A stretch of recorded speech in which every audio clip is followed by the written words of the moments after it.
So I want you to think for just a second. What annoys you the most at Christmas time? Think for a second. What? Work? Okay. That may be understandable. Yeah. That's a busy one. What annoys you the most at Christmas time? Now let me give you my top 3. And then I want to hear some more from you. Here's my first one. My first one is what annoys me the most at Christmas time is being out shopping and those people that follow somebody in their car when they're walking to their car so that they can take their parking spot when they leave. You know what I'm talking about? They will follow the person as they walk. Those people always take 10 times longer than they should to get in their car and back up. And I'm stuck behind that person. Now, let me be clear. It's only annoying when other people do it. When I do it, it's fine. Terrible. Yeah. There you go.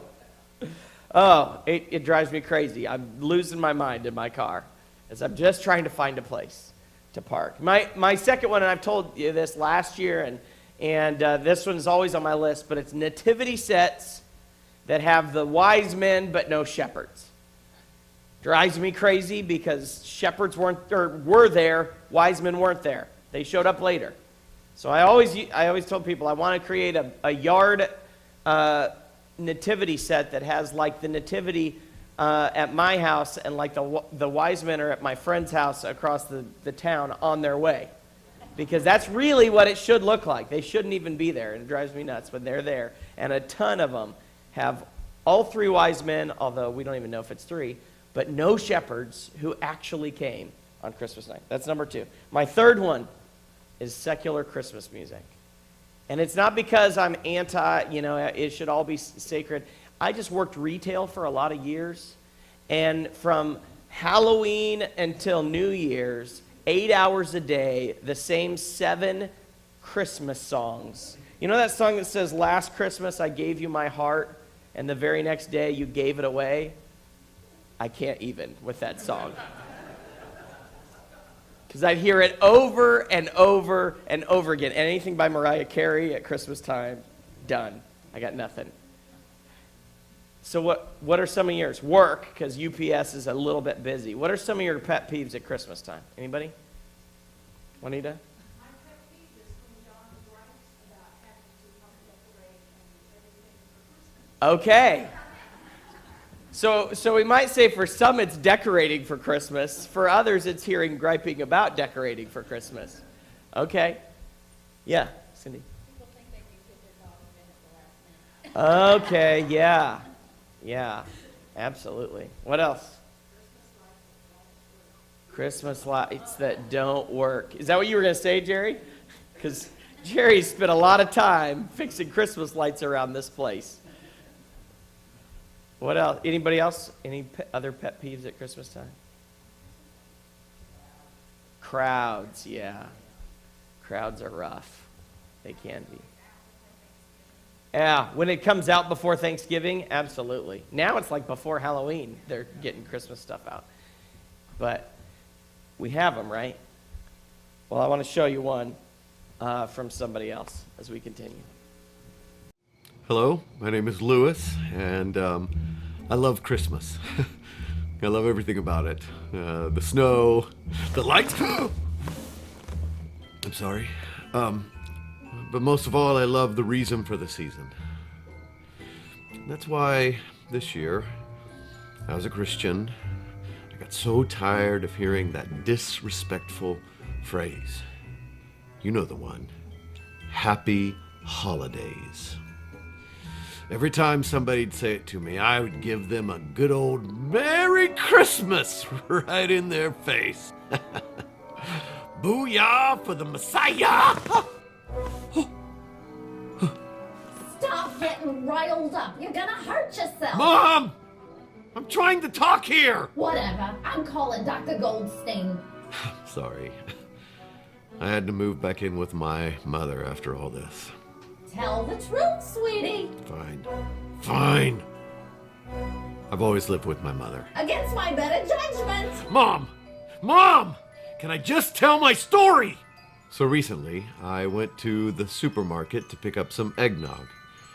As I walked in, the guy standing next to the grocery carts throws a big, "Happy holidays, mister," right in my face like it's no big deal. But guess what? What, honey? It was a rhetorical question, Mom. I am building the drama of the story. Always so dramatic. What? Oh, I'm the dramatic one? Oh, really? Anyway, the kid, this Happy Holidays punk, just got me riled up. So I grab the nog and I go to pay. The clerk rings me up, and what does she say? "Happy Holidays." I was enraged. I was in a blind fury. I jump up on the counter, I grab the microphone, and I yell into it. "It's not a holiday, people! It's Christmas! I'm mad as heck, and I'm not gonna take it anymore!" Unfortunately, my foot slipped, triggering the conveyor belt. Now, bread and milk doesn't seem to be moving too fast, but a 175-pound man flies off that belt. And fly I did. Not like a majestic eagle or a Superman. I flew like a partridge falling out of a pear tree. I flew into a display of Chia Pet nativity sets. Thus, my current condition. And then something funny happened. A gift arrived for me. Mom, little help, please? No, not that one. No. No, to your left. Your left? No, the one that arrived! That's the one. Thank you. You watch your tone with me, mister.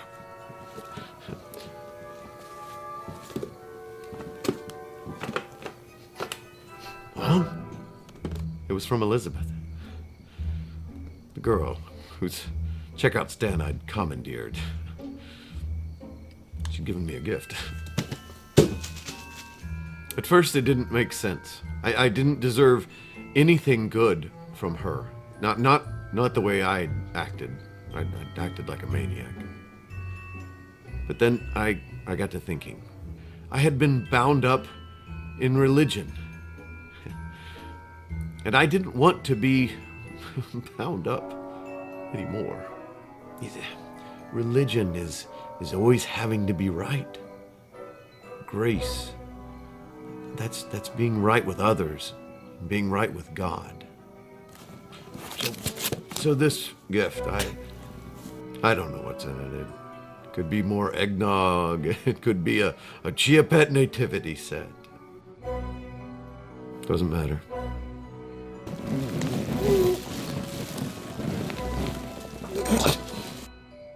The real gift is better than either of those things.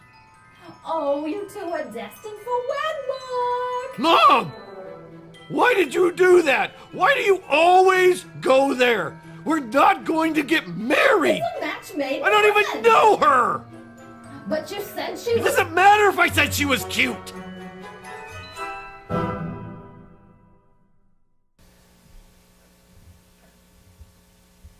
So we have our pet peeves. It depends on what you do in response to them, right? Hopefully you don't have, and you know, you may have shared his, but hopefully you don't jump up and scream into the microphone, "It's Merry Christmas," because of your pet peeve. He kind of got what he deserved in that video. He got a ride on the conveyor belt, some painful injuries as a result of being rude and obnoxious and the way he responded to people. But he also, at the end of him telling that story, he gets this gift. It's a silly story about this guy that, you know, that is angry and throws a fit and gets hurt because of it. But at the same time, it's a story that reminds us of grace. The gift of grace is what comes at Christmas. So what is grace? Grace is defined as getting what you don't deserve. So let me give you an example. We talk about mercy. Mercy is a wonderful thing. Mercy is when we don't get what we deserve. So imagine you're You're driving a little too fast. You're pulled over for speeding, and the officer says, I'm going to give you a warning. I'm going to be easy on you this time. Go and drive a little slower. That's mercy. You deserve a ticket, but you get a warning. I'll take it, right? But grace is something completely different. Grace is in that same scenario. You get pulled over for speeding, and the police officer says, you were speeding, you were going way too fast, it's going to cost you with this ticket, and then he instead pays the ticket for you. So instead of just not getting what you deserve, it's getting above and beyond what you don't deserve. Grace is important at Christmas. Jesus is certainly the reason for the season. We know that. We agree that what Christmas is about God sending his son, Jesus, to come into this world. But in our video, this guy, Lewis, somewhere along the way, he got bound up in this quest to be right instead of to be right with the people around him, right? And we do this sometimes. We get so caught up in being right about everything that sometimes we alienate or cause harm to those around us and the relationships we may be able to have. Lewis and those who find themselves in the happy holidays versus Merry Christmas verbal war may be trying to love God by defending Christmas, but so often it brings other consequences. And here's the deal. The reason we celebrate Christmas is because the God of love, the God who created all of us, sent his son, Jesus, to come and be one of us, to bring us hope and peace and joy and love, and ultimately to die so that we can experience redemption, which is grace, which is a God who recognizes that his creation has fallen away and has disobeyed and deserves whatever punishment comes with that. And in this case, death. Instead, he sends his own son to come and to take that death on himself so that we don't have to experience the consequences of our actions. Grace is less about being right and more about being right with one another. And when we get caught up with being right, we miss the opportunity to be right with people. And it feels like something we deal with at Christmas, because at Christmas we get caught up in stuff, We might get caught up in the celebration of it all. We might get caught up in the imagery of it all. We might get caught up in the preparation, fixing all the lights and getting all of our decorations and fighting with each other about getting that stuff out and preparing it, or where we're gonna go or what we're gonna do. I learned when I got married 17 years ago that when you add a family, the fight gets bigger.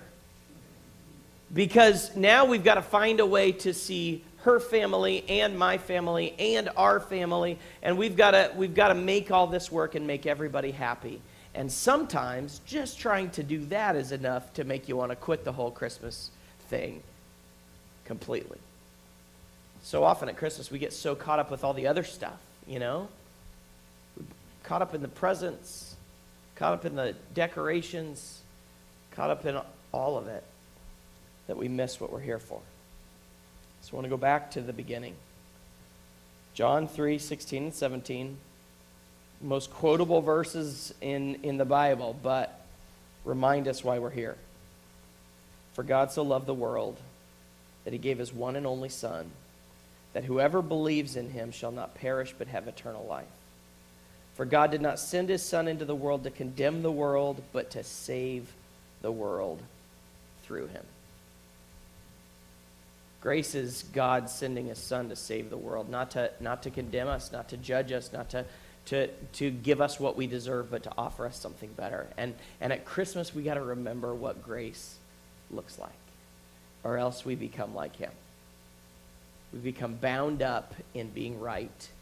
We become bound up in things going the way we want them to go, and we turn into people that don't represent the gift of grace. Yesterday, Katie and I went shopping a little bit, and We, just trying to drive around and find a parking spot is a nightmare, as you know. I didn't get stuck behind anybody following people that were walking to their car, so that was a win for the day. But still, we drove around a ton looking for a place to park a lot of times. And then, as you're coming and going, and especially in, Olathe area, everything's hard to get in and out of. And so you're going and people are pulling out in front of each other, and we, you see some of the worst of people.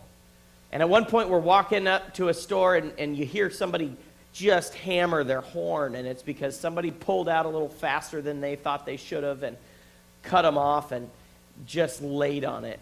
And we both just kind of looked at each other and thought, yep, this is what Christmas is like when you're out shopping.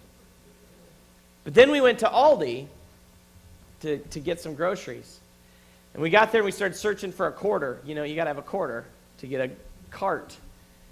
And we weren't finding a quarter and started to, so we're like, okay, well, we'll make it work. Maybe there will be one. We start walking in, and as we're going in, this lady is unloading her stuff, and she said, hey, if you guys will wait just a second, I'll give you my cart. She's like, somebody gave it to me. I told them I'd pay it forward. And it's just a little 25 cents worth of a reminder that even at Christmas, sometimes people aren't awful with each other. Sometimes in the midst of the busyness and the craziness, people can be pretty great to each other. And it helps when we're looking for that as well. In our video, this guy was full of pride and anger and judgment. And nobody enjoys being around those kind of people, right? But if you're full of grace, if you're somebody that is that person that is willing to offer not just forgiveness and mercy, but grace to others in the midst of this craziness of this season, craziness of this life, man, it changes a room. You can tell in a heartbeat when somebody is like him or when somebody comes and offers grace in the moment. Because we can't earn it. There's nothing we can do to make God give it to us. Paul talks about this. He says in Ephesians 2, for by grace you've been saved through faith, and this is not your own doing. It's the gift of God, not a result of works, so that no one may boast. The reality is whether we're right or wrong, an attitude of arrogance or judgment misses it at Christmas. And unfortunately, so often the world sees us like that. There's this guy, pastor named Steve Sjogren. He's written several books and likes to tell his stories of how he does ministry. And he loves to tell about his favorite way to serve other people. And he says, what we do in our church is we will get in groups and we will drive around to the gas stations. And he says, we'll go into gas stations with rubber gloves, buckets, plungers, and brushes. And we'll go up to the front and we'll say, hey, we're here to clean your toilets. And the gas station attendants are always like, what? Who are you? Like, we're just Christians, and we just want to clean your bathroom for you, save you from having to do it. And he said 100% of the time, they are all for it. Because those people don't want to clean those bathrooms either, right? So they'll go in and they'll take this group in and they'll clean the bathrooms and they'll get it all spick and span. They'll take care of all of it. And as they're getting ready to go, he said so many times, people will stop him and say, why are you here? What are you doing? And I love his response. When asked why, he says, we are the kind of Christians that want to be like Jesus. And I think that if Jesus were here now, this is the kind of thing he'd be doing. Isn't that crazy? People don't always have that image of those of us who follow Jesus. Because sometimes we get caught up in trying to be right. Sometimes we get caught up in our own pet peeves and our own judgments of others in the world that we don't exude the kind of grace that people that follow Jesus should do. Steve says the thing he says the most is, we're the kind of Christians that love people. He says he doesn't say that because everybody else doesn't. The hope is we all are that way. But he wants people to recognize that there are followers of Jesus whose desire is to bring grace into your life, to show you, to introduce you to the grace that God has given to each one of us. And one way they do that is by going and cleaning your toilets. Because it's something that, I love that he says that if Jesus were here, this is the kind of stuff I think he would do. So I want to invite you this Advent season to be set free. I love the imagery in this silly video that he's in this full body cast and he can't hardly move. Because, it represents how bound up he was in what he thought, how bound up he was in things, and he had no freedom. He couldn't hold the package. He couldn't open the package. I have no idea how the guy goes to the bathroom. I mean, you cannot move at all. And he was completely controlled by his cast. And I want to invite you this Christmas to be set free, because that's really what grace does. Grace sets us free. It sets us free from our own sin. It sets us free from those feelings of having to be right. It sets us free from the guilt that drags us down and away from God. It sets us free to walk with Jesus in all that we do. The prophet Isaiah said this, "No, this is the kind of fast I want. I want you to remove the sinful chains, to tear away the ropes of the burdensome yoke, to set free the oppressed, and to break every burdensome yoke. I want you to share your food with the hungry and to provide shelter for homeless, oppressed people. When you see someone naked, clothe him. Don't turn your back on your own flesh and blood. Then your light will shine like the sunrise. Your restoration will quickly arrive. Your godly behavior will go before you, and the Lord's splendor will be your rear guard. Then you will call out, and the Lord will respond. You will cry out, and he will reply, 'Here I am.' You must remove the burdensome yoke from among you, and stop pointing fingers and speaking sinfully. You must actively help the hungry and feed the oppressed. Then your light will dispel the darkness, and your darkness will be transformed into noonday. The Lord will continually lead you. He will feed you even in parched regions. He will give you renewed strength, and you will be like a well-watered garden, like a spring that continually produces water. Your perpetual ruins will be rebuilt. You will reestablish the ancient foundations. You will be called the one who repairs broken walls, the one who makes the streets habitable again." Remember what Lewis said. Religion is wanting to be right, but grace is wanting to be right with others and with God. Don't let the bondage of our own religiosity keep us from seeing what God wants for us this Christmas. His grace made known through his Son. Let's pray.